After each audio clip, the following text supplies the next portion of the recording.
Parliament में dress code में सारे कमल खिलेंगे, खाकी वर्दी, आरएसएस संगी सारे बनेंगे।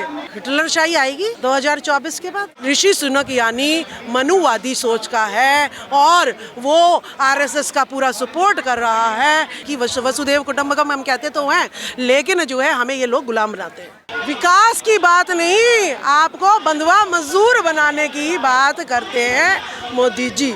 सरकारी नौकरी ना खत्म करो ना फिर। तो एमपी की जो सैलरी है वो भी साल साल के ठेके पे रखी जाए और 20-20 हज़ार में एमपी को रखा जाए, एमएलए को रखा जाए, ये सारे नेता बनना छोड़ देंगे। नमस्कार, मैं ब्यूटी गिरी और आप देख रहे हैं नेशनल दस्तक। अभी हमारे साथ मौजूद है राजबाला सैनी बात करने के लिए। आपने खबर देखी होगी जहां पर संसद के कर्मचारियों का अब ड्रेस कोड आया है और जो पुरुष होंगे उनके पैंट जो है खाकी कलर की होगी और महिलाओं की लाइट पिंक कलर की साड़ी और कपड़ा होगा और उस पर छोटे छोटे कमल के फूल बने होंगे। क्या कहते हैं ड्रेस कोड पर? हिटलरशाही आएगी 2024 के बाद। आपने G20 में देखा, जीरो के नीचे कमल का फूल खिला हुआ था, नहीं खिला हुआ था? सब जगह मोदी की तस्वीरें थी या नहीं थी? कहीं राष्ट्रपति द्रौपदी मुर्मू जो इस देश का प्रथम नागरिक है, उसकी कहीं फोटो चौक चौराहे पे गलती से दिखी क्या आपको? नहीं दिखी। जीरो के नीचे कमल दिख रहा है। कमल ही कमल दिल्ली में खिले हुए थे और अब पार्लियामेंट में भी कमल ही कमल खिलेंगे। तो ये समझ जाओ 2024 के बाद सिर्फ कमल ही कमल रहेगा, सिर्फ और सिर्फ आरएसएस ही रहेगी और उसकी ड्रेस कोड ही रहेगा बस। और फिर मनुस्मृति ही रहेगी, क्योंकि संविधान का बदलाव के लिए जो है पहले ही इनके लोग घोषणा कर रहे हैं धीरे धीरे। तो ये जो है धीरे धीरे अपने एजेंडे को धीरे धीरे सेट कर रहे हैं। जनता भोली भाली है। आपने देखा होगा G20 में गरीब जनता के पीछे पर्दे ढक दिए गए हैं ताकि इस देश की गरीबी जो है लोगों को ना दिखे। और तो मैं एक बात और कहूँगी कि सुनक जी जो आए थे, सिर्फ वही जो है श्री राम के आगे जो है हाथ जोड़ते नज़र आए, लेकिन किसी और कंट्री का कोई भी नेशनल लीडर जो है वो सिर्फ जो है अशोक चक्र के सामने खड़ा हुआ था बस, लेकिन श्री राम के सामने नहीं गया। तो यानी तो मंदिर भी गए, अक्षरधाम मंदिर गए, आरती पूजा की। किसने?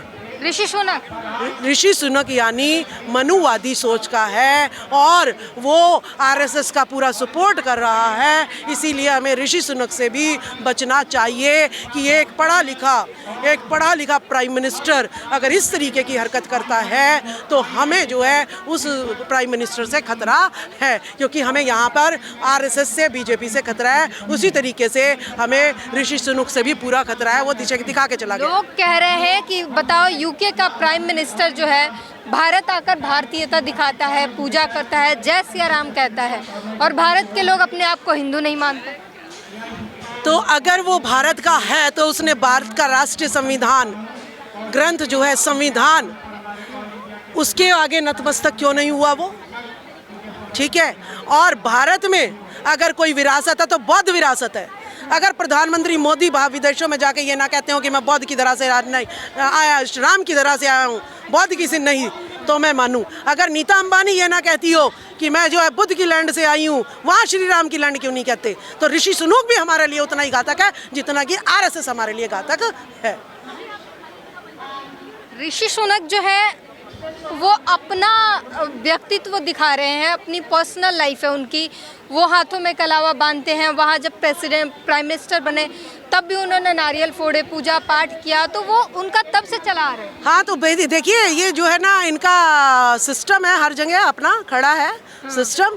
तो जितने मनुवादी सोच के लोग हैं ये सब जो है उन्हीं को प्रमोट करते हैं, उन्हीं को लाते हैं। देखो जी, ये ऐसे ऐसे हमारे लोग जो है विदेशी लोगों को देख देख के बहुत ज़्यादा जो है उछलते कूदते हैं। अच्छा, वो ऐसा कर रहा था तो हमें भी करना चाहिए। तो जनता की ये जो आदत है भारत की, वसुदेव कुटुंबकम हम कहते तो हैं, लेकिन जो है हमें ये लोग गुलाम बनाते हैं।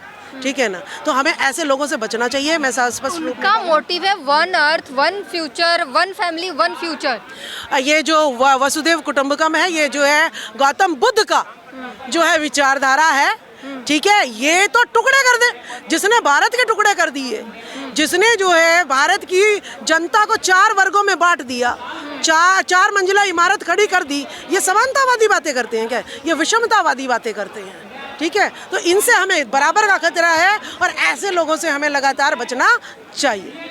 मोदी जी ने 13,000 करोड़ की राशि आवंटन कर दी है ओबीसी के लिए विश्वकर्मा योजना के तहत। देखिए, ये हमें पहले ही पता था कि 1 लाख रुपए का जो लोन देंगे उस पर जो है रेट ऑफ इंटरेस्ट क्या ले रहे हैं, और जब आपने अपने लोगों को जब लोन दिया और वो भी हैवी अमाउंट, तो रेट ऑफ इंटरेस्ट कितना लगाया था उसका डाटा अगर हमें लीक कर दे तो यही विश्वकर्मा समाज उन्हें थप्पड़ मारेगा कि भाई हमें जियो का फ्री में कह के सिम और हमसे जो है आप रिचार्ज करा रहे हो।